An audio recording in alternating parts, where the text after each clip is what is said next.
In today's video, we're going to explore the next Super Troop edition and the most requested feature by farmers and war players alike. What's going on, my friends? My name is Joe. Welcome back to the show, and today we finally get to explore the brand new Super Hog Rider troop. So who gets to boost it? If you're a Town Hall 13 player with a level 11 laboratory and you have the Hog Rider upgraded to level 10, you will be able to boost the new Super Hog Rider. Town Hall 14 players with level 11 Hog Rider will have the Super Hog Rider at level 11. And Town Hall 15 players who upgrade their Hog Rider to level 12 will gain the level 12 Super Hog Rider. Town Hall 11 and 12 players will be able to request the Super Hog Rider in their clan castles, but beware, their count may be limited due to the housing space of this troop. Now, this is a very unique super troop. With the new ability called Divide and Conquer, upon defeat, Hog and Rider split into separate troops. When we compare the level 12 Super Hog Rider and normal Hog Rider stats, the Super Hog Rider gains 30 more points of damage per second,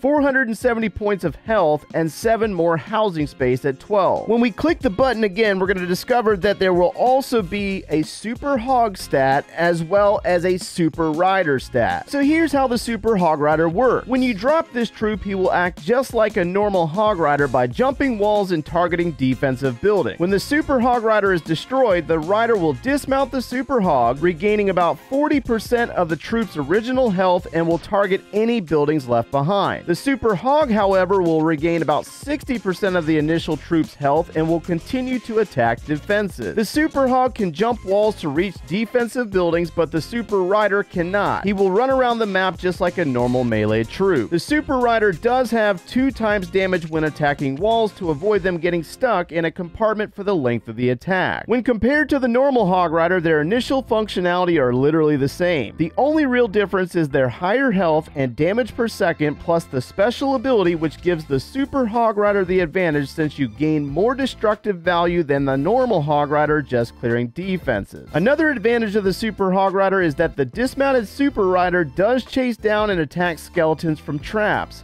This is a major difference from the normal Hog Rider, who will ignore skeletons until all defenses are cleared. So for the housing space, essentially you're gaining cleanup troops for buildings that get left behind. It's actually a really cool super troop when used. The only thing that I don't like about it is the audio associated with it when you drop it and when they're destroyed. And once you start playing with audio on, you'll start to understand where that statement comes from.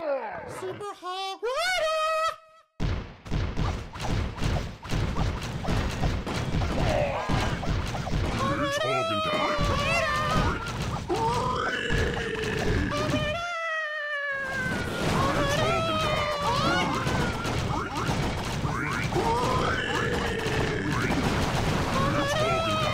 I'm not sure if they're going to roll with the audio or not yet, but it has been brought up multiple times. Now for the most wanted addition to Super Troop. If you have a Super Troop boosted, when you click on its icon, you will find a cancel button. Yes, after this update, we will finally be able to cancel boosted Super Troop. The downside is that when you cancel the Super Troop, you will receive a prompt that says you will not be refunded for the remaining boost time, meaning that you will not be refunded for Dark Elixir or potions spent to activate the boost. And yes, if you have 2 Super Troops boosted, you can cancel both Super Troops at once. One thing I did notice when I was testing with the developer build is that when I canceled a Super Troop, that troop disappeared from my army camps. So I'm not entirely sure if that's going to be an automatic thing or not. I didn't see it in the notes. So of course we needed an example of the Super Troop in action. I chose to do it on a Town Hall 15 because it's the hardest level, and I was thinking about doing some queen charging and stuff, but then I was just like, you know what?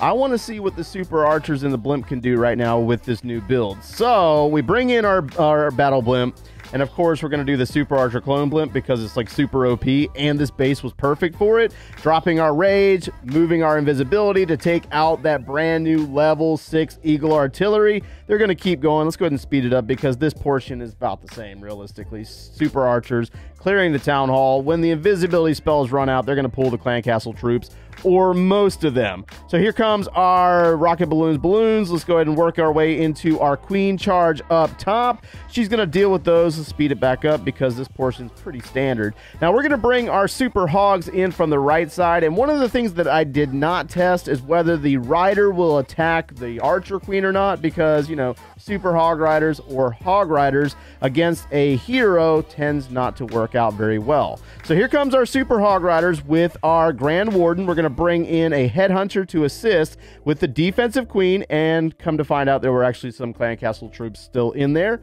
Works out fine. We got the Warden's ability and the Royal Champion working together. So the Super Hogs are going to work through the monolith, taking down the Grand Warden's altar. And then one of the cool things about this troop is the fact that the rider gets left behind when they separate. So you don't always have to have like cleanup troops in certain scenarios, because, you know, a lot of times with Hog Riders, if a storage building gets left behind, then you need like a sneaky goblin or a minion to go work on it.